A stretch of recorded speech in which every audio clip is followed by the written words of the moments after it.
Tonight's guest is a Dogman researcher based out of Kentucky, and he was featured on episodes 354 and 456. Since episode 456 aired last April, he's taken more pictures of dogmen and had other experiences. When I found out about that, I asked him if he'd come back on the show and update us on what he's been up to. Luckily, he said yes, so here we are. Of course, I'm talking about Paul Chafin from the Kentucky Dogman Project. Paul, thanks so much for coming back. Good to be here, Vic. Well, it's great as always to have you. I appreciate your time. Paul, you were featured on episodes 354 and 456. Actually, episode 456 aired this past April. What have you been up to since then? I do this, I guess, research, you can call it, any chance I get. I'm always hiking. I'm always in the woods. I'd rather be doing that than be president. For anyone who's never listened to those episodes, in the dictionary next to the phrase go-getter, you're going to find a picture of Paul. This guy gets after it.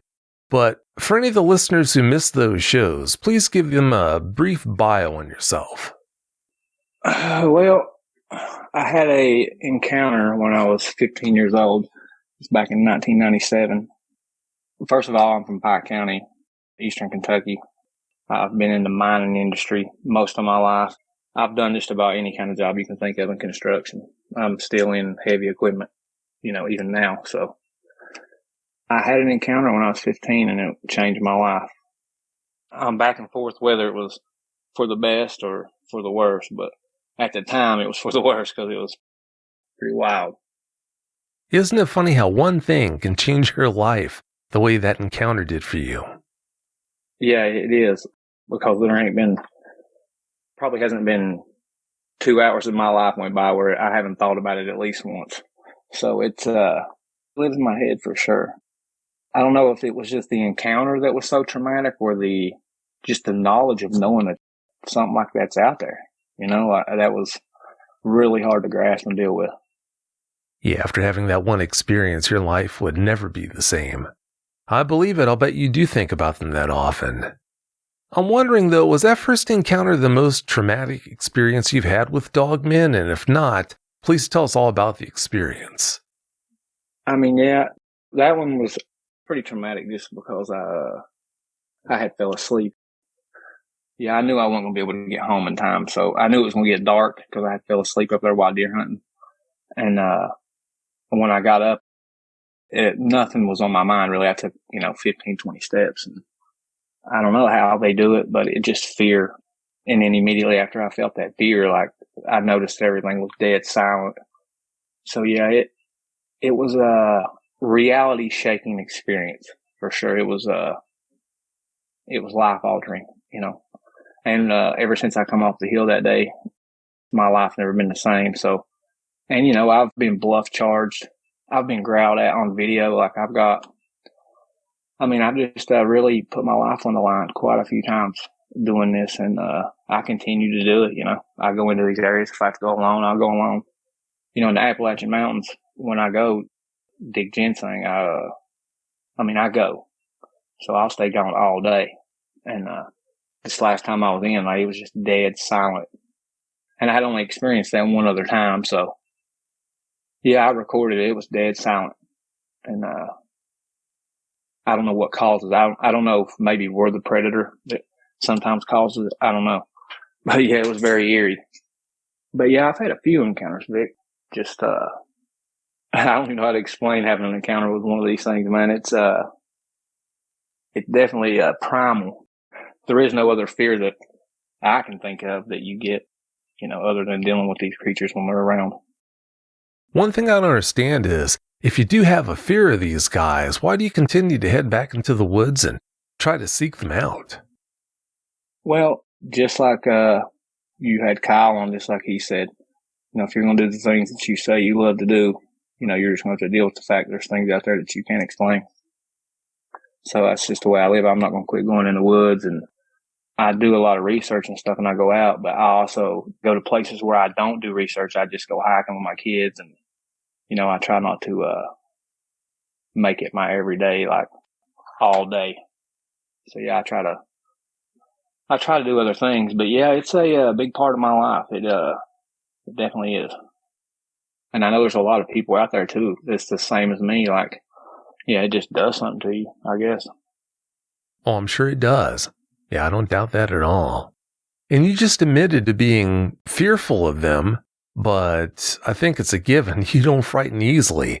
The fact that you keep on going back and back and back looking for them, that's all the proof that we need to know that you don't frighten easily. From what I understand, Paul, your views have changed quite a bit since you came on the show for the first time. Please expand on that for us. Well, I had went down to this boat ramp with my girlfriend and my kids because people go down there and swim, and there's swings and stuff to swing on. Yeah, it's a good place to swim. So we went down there, and I just had a weird feeling out there because I had walked down the beach a little bit and I had found some really big dog tracks. Of course I would walk down the beach a little bit and find a big dog track. So, naturally, I just pulled my phone out and recorded a couple of minutes of video there. And when I watched it back, I started seeing orbs. And when I say orbs, I'm like, people think, oh, it's probably a bug or something. But these were lighting the leaves up as they went by them. It was very strange. And I do believe that if anybody does any amount of research like I'm doing and reviewing footage and going out, and anybody that does this, you're going to start to see the same things I'm talking about in the footage. And you're going to come to the same conclusions. Now, whether you ignore it or choose to go with it, like I just went with the evidence, I'm not going to. It may sound crazy. I think it does too. I know I'm not unaware of how wild some of it sounds, but it's absolutely the truth. These things, there's other, I don't know if you want to call it cloaking, realms, dimensions, whatever you want to call it. But yeah, these things are able to interact and see us, but we can't see them and interact with them. And every time I get a picture or a video of one of these things, I don't care how far away it is, it's always staring right at me. And then I've got a lot of things on camera that are not Dogman too. So, and it's really clear faces. So yeah, there's definitely another side to it. But, at the same time, I also believe that they're flesh and blood that can't do all that stuff. I think the national parks will probably eat up with them. Did coming to the conclusion that they're not just animals out there doing their thing, trying to make a living, make you more fearful of them or decrease that fear? Well, I believe, Vic, that they'll give you a warning, and if you don't pay attention, you'll be getting talked about on somebody else's podcast. So I believe they'll give you a warning. I've pushed the envelope with them. For instance, when that one growled at me, the guy that was with me, it scared him really bad, a lot worse than it did me. But to me, I was just shocked. Like in my mind, it might as well have stood up and waved at me. Because when it growled, it scared him. To me, it shocked me because it gave away its position and pretty much verified that, hey, we're here. Back up. So, it was pretty exciting in that manner. But no, I didn't, I don't frighten easy. No. I became, I wouldn't say comfortable, but at peace with death. Like I worked in the coal mines for a while, so I'm able to push it out of the back of my mind. I'm not worried about it. If it happens, it happens. It's my time. I'll go. Yeah, there's not much you can do to delay that, so that's a good point. Interacting with these guys as many times as you have, how intelligent do you think they are? I think they are extremely intelligent. I think they're diverse. I don't think they're just dumb creatures, I think they have an intelligence and understand what you pull a gun out. They know what it is. They know probably what a knife is. They know what all this stuff is. And you just liable to catch one in a bad mood, So I think they're probably just like us. They don't all look the same, that's for sure. Some of them don't look too smart, I'll tell you that. Yeah, it does make you wonder exactly how smart they are. If you've had a Dogman encounter and would like to speak with me about it, whether in private or on the show, please go to Dogman-encounters.com and submit a report. If you've had a Bigfoot sighting and would like to be a guest on one of my 2 Bigfoot shows, please go to mybigfootsighting.com. Since you came on in April, Paul, and told us about your experiences and what you'd been up to that point, you've had more experiences. Please tell us about those now. Well, we went down here to the river, and was another researcher who came up and went down. And we went out. We were out there about 30, 45 minutes, and we went to go to because it's a big parking lot, So we went to go to the other side. And when we got over there was a truck parked there, and I didn't had to see it at first when he started talking to us, but I walked over to his truck, and he had a game warden uniform on. He was in like a Silverado or something. It didn't even looked like a regular truck. But yeah, he was sitting there and he hollered at us. So we walked over there, and he said we couldn't be back in there, that it was private land, which I knew he was lying. It's not private land. It's public land. So I didn't challenge him on it or anything. I was just like, oh, yeah. Well, I said something to him. I was like, there's some crazy things going on out here. He said, I said, there's some crazy things here.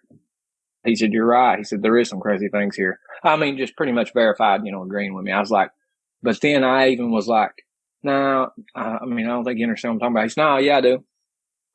But yeah, after we, said those few little words, I just walked off back toward my car.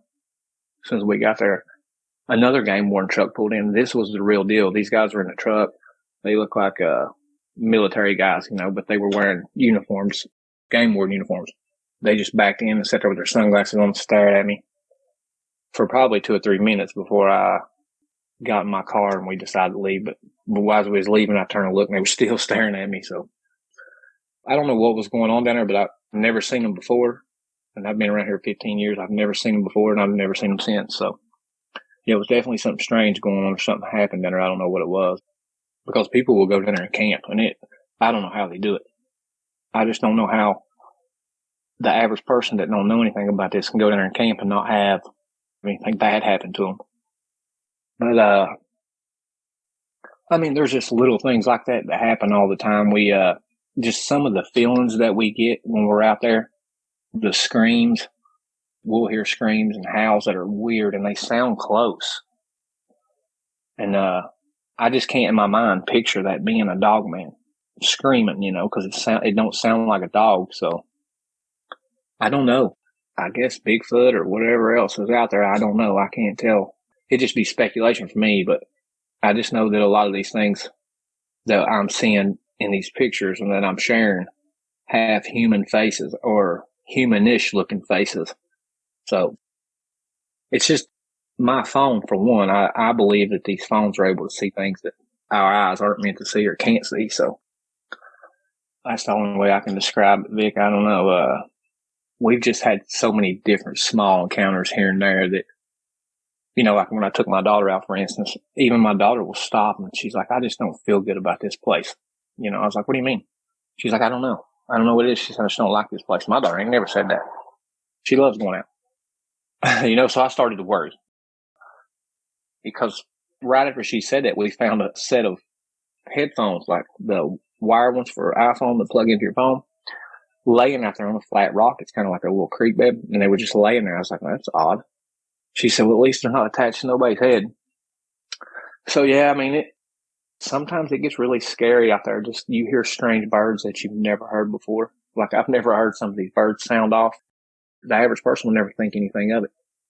But I heard it and I was like, I'm 41 years old and I've never heard a bird like that. And I've spent a lot of hours in all kinds of wooded areas. Yeah, I'll bet you do hear some strange sounds out there. Yeah, some of them I can't even describe or tell you, like I've never, what you would even imagine in your mind that it is making that sound. Like all I can picture it would just have to be Bigfoot or something, Yeah, it just might be a Sasquatch or a Dogman.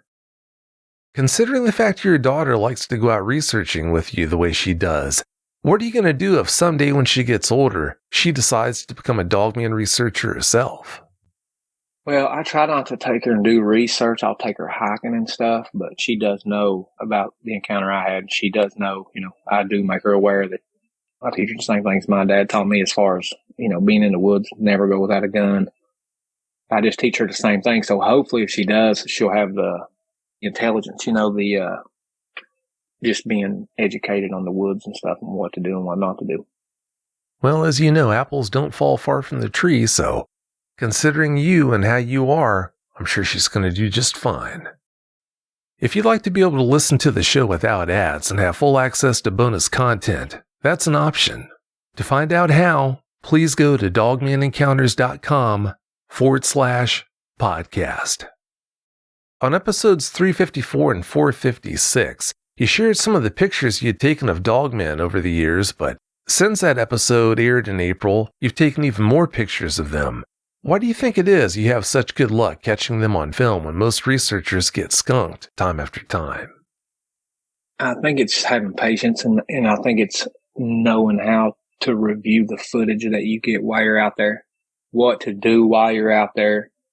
When I go out, like a lot of times when I'm out there, I'm doing research, I'm looking for stuff, tracks and all that, but I'll make it a point to spend, 20, 30 minutes, an hour or whatever, just doing normal things like, with me and my daughter walking and stuff talking, but I'm recording at the same time behind me. And it's just having the patience to sit down, and like I said, without having an iPhone where you can go through the video, frame by frame slower. And the quality, you can set it to 4K and stuff, so the quality is a lot better. So, yeah, you'll start noticing things if you will sit and take time and be patient and look at the footage. And I'm not talking about just flesh and blood. I'm talking about you'll just start to see, I don't know, like it'll be undeniable to you. You know what I'm saying? It'll change you whether you tell anybody about it or not. It'll change you for sure. It'll make you start looking at everything different, start looking at, researching other areas to find out things. For you, since it comes naturally to you, it probably does seem simple, but if most people try to go out there and get the results that you get, I think they'd fail miserably. There's just something to the way you do things that brings so much success. I'm impressed. I'm just crazy. People think I'm crazy. I go into these areas most people won't go. Like the people that's went with me, the 4 or 5 that's went, or at least 3 of them won't go back. No, I believe it. Taking people into really spooky places like that, it's going to tend to have that effect on them. Like I said just a moment ago, you've taken more pics since you came on last time, Paul. Please tell us what we're looking at as I show those pictures one by one for the listeners. All right. Now, this is a picture that I got, I would say, about a week and a half ago. I can't remember the name of the area down here. We've only been to it a couple times, but this is the same area that my daughter was saying that she was uneasy in. So, yeah, but anyway, this here's a really clear picture. It's here lately. It's probably one of the better ones that I've got, but it's, I've got a red circle around it and you can see its head. It's got its head up over some brush and, it's just laying there staring at us or sitting there. And, yeah, it's a really good picture. Now, this next one, like I said, some of them are really strange. They're not necessarily dogman, I don't know, maybe they are. I don't know what they are, but I'm no longer an Amazon delivery driver. I was for a few months there, and I would get to go into some areas, and naturally while I'm on lunch and stuff, me, I'm out there looking around in the woods and stuff. So, I got some video and some pictures, but this one here I got one day while I was out on my route, and it's a face. I don't know how to explain it. Maybe like a clown. It to me looks evil, but you'll see it's got a white circle around it. It's kind of in the center of the screen, but you'll see it. You won't have no problem.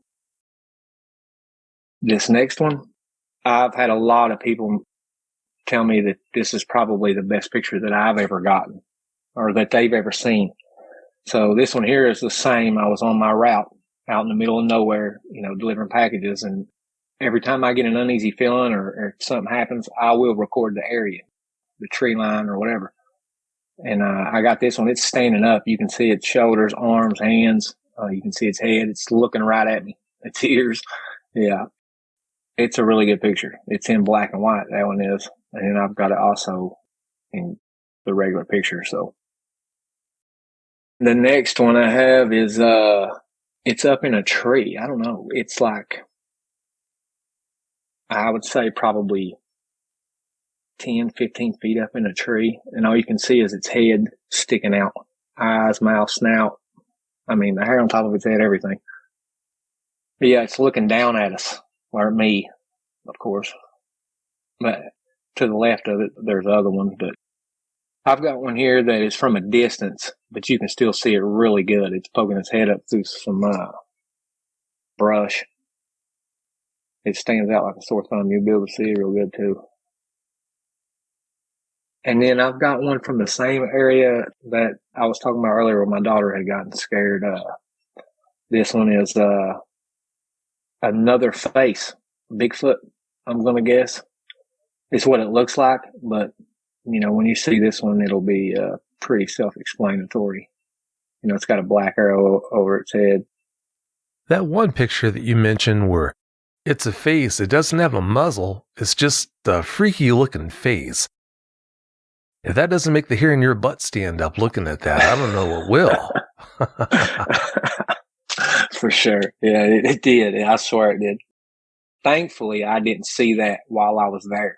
Now, there is a lot of times that I've learned that even though I don't think we can see what's going on with our human eyes, I think the camera lens can pick it up. So if you look at your phone while you're recording it, sometimes you will catch some of these things that you normally wouldn't. So, thankfully I didn't see that one because I didn't review the footage until later. So, yeah, I'm glad. There's a lot of things I'm glad about when it comes to this. And it's strange because I learned everything that I've came to the conclusion to has been through reviewing footage. So I just keep learning things, figuring things out. So, it's working. So I continue to go out, and I've got a few other people here that'll go out with me. So, we roll out there like a team, and we have a good time doing it. But yeah, this next picture that I'm going to show you is from a video that my girlfriend had taken while we were on a new hiking trail. And that's something else.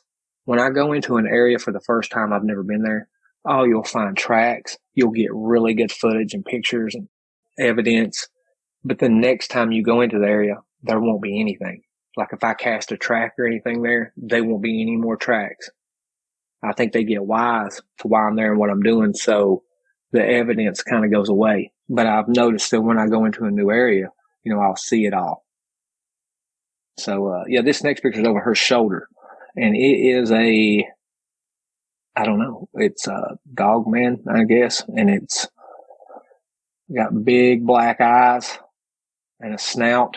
And it's because there's a field behind us, really large, probably 200 or 300 acres that field is. But the grass, I think, is about 5 foot tall. But this is down low, about halfway, because she's squatted down. So yeah, you'll be able to see it really good too.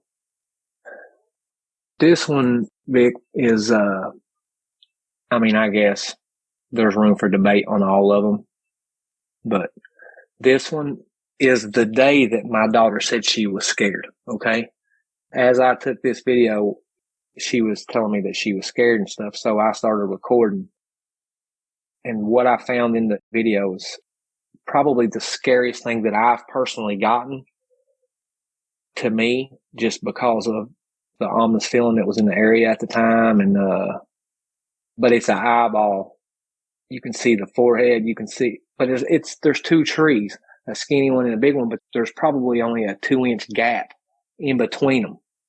But about 10 feet in the air behind those trees, you can see something looking through. You can see the eyeball, the forehead, the hairline. You'll see, but it's just a scary picture to me. I don't really care to look at it. Let's see. Yeah, I don't think people are ready for this, but this is the only one that I've gotten that's on 2 legs. This is my personal favorite picture that I've got. This is why I'm out there doing what I'm doing. I'm aiming for. But I've got this as 2 pictures, but it's split. It's 1 picture, but it's 2. It's the same picture, but on one side, I just kind of outlined it. On the other side, you can see the original picture. But as you were talking earlier about the intelligence, this one right here in this picture is holding a stick in its right hand. It's about 60 yards from it. It's a little ways away, but it's bent over like a kangaroo. It's bent over at its waist. It's standing up, it's bent over. So it's holding that stick in its right hand, and then it's got another stick in its left hand that's kind of coming up toward its face. And you can see it in the video when the wind blows and the sticks around my face move, it starts shaking that branch up and down. So you can tell that the camouflage is just something else. It's off the charts, a really good picture to me. You can see it's toes, the haunches. You can see its knee and thigh. I mean, yeah, you can tell it's just a big, strong creature. I believe that'll almost do it, Vic. I've said it before and I'll say it again. I just don't know how you muster the courage to put yourself in the presence of these things time after time. Getting the results you do, though, Paul, do you have any concerns about your research putting your safety at risk? I mean, yeah, of course. I'd be lying if I said it didn't cross my mind, every time I'm out there. So, yeah, I mean, it's, I have definitely questioned what am I doing, because there's not a lot of people that, for whatever reason, want to go out there and do this. So, yeah, a lot of times I end up having to do it alone, which ain't a good idea, but I do go armed all the time. Whether it'll do any good or not, I don't know, but I've got it. So, I worry about it sometimes, but it's not going to stop me. So, I don't know. I guess I'm probably more likely to die in a car accident on the way to the woods than I am in the woods, is the way I see it. It's probably accurate. Have you noticed a difference in the results you get when you take people out with you compared to when you go alone? Oh, absolutely. Especially if, like Chrissy, if she goes with me, she'll get some really good footage. 2 or 3 days ago by, and I'm like, have you ever looked at that footage? She's like, I looked at it a little bit, and so I was like, well, just send it to me. So she'll send it over to me, and I look at it, I'm like, oh my God, I'm sitting here sitting on gold, not even don't even realize it. But yeah, some of the things that come out of the video she gets is pretty extraordinary. I've got pictures on here of a sphere. You can see a sphere like it's distorted. It stands out really good from the background. And it's just a perfectly round sphere about the size of a beach ball. And what it is, I have no idea. Some people say you can see things in it. I don't know, but it's probably one of the stranger pictures that I've ever gotten. I don't know what it is. A portal. It's just a sphere. It sure sounds to me like she might have a knack for finding these things as well. She believes 100%. She knows that I wouldn't be doing what I'm doing if it was fake. I'm putting a lot of effort in if it's fake. But yeah, she knows, and she knows it's a big part of my life too. So I don't know. I guess you just have to have the experience to understand the toll, I guess. And I guess maybe not everybody is driven for answers like I am too. So there's just some things I can't let slide. And I feel like they come and look in our windows and come around our homes and stuff. So I'm going to go out and, I guess figuratively look in their windows, Well, in some cases, they don't seem to respond as well to that as we do. Although when they look in our windows, there's not that much we can do for retribution, but when the shoe's on the other foot, they most definitely can. Have you heard of the Dyson glasses that was used in the Vietnam War? No, I haven't. Well, there was a pair of glasses that they gave the soldiers. They were called Dyson glasses. They were for night vision. But instead of it being having the greenish hue to it as we know it now, they had a red hue to it. Okay, well, they had the helicopter, the guys that sat with the gun out the door, I can't even think of it. It slipped my mind what they are. The door gunner or whatever. They were responsible for wearing these goggles. And, there would be a flotilla of helicopters. And the guy said that for no reason, the guy in the back just started emptying out his 50 cal. The other helicopters was swaying out of the way and stuff. And he went back there, because at that time there was I guess probably a really bad drug epidemic in the armed forces during the war and stuff. And he went back there thinking that's what it was, but he realized that wasn't the case. The guy was just pouring the sweat, and he said that he was seeing demons or monsters or whatever they were, and they were flying. They had wings and just looked medieval, and they were looking at each other and pointing at him and talking like, they could tell that he could see them, and he was shooting at them and stuff. And I guess it was doing no good. So I guess eventually the captain, the guy that was telling the story, because this happened a bunch, to a bunch of people, and it ruined their lives. They went crazy after having them glasses on. But he had said before all that happened, shortly after the first time, like he had put the glasses on to see.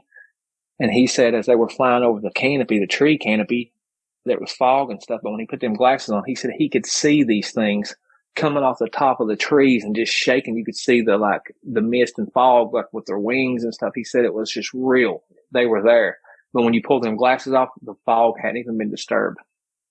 So yeah, they ended up changing the filter or whatever it is that was on them from red, or which I'm not sure, what they really used, but they changed it to what we know now, the colors, that you use to watch night vision. Seeing something like that sure would change you for life. Wow. Does researching ever feel like work to you, Paul, or is it always fun? Just being in the woods is fun to me. Like I said, I just, I can leave all my problems outside the tree line. When I go in there, I feel more at home there than I do at the house sometimes. I don't know. I just always have. I've felt like that. I just like being outdoors. No, I totally understand. Yeah, a bad day in the woods beats a day at work any day. Oh, absolutely. Definitely. What would you say is the worst thing that comes along with doing what you do, though?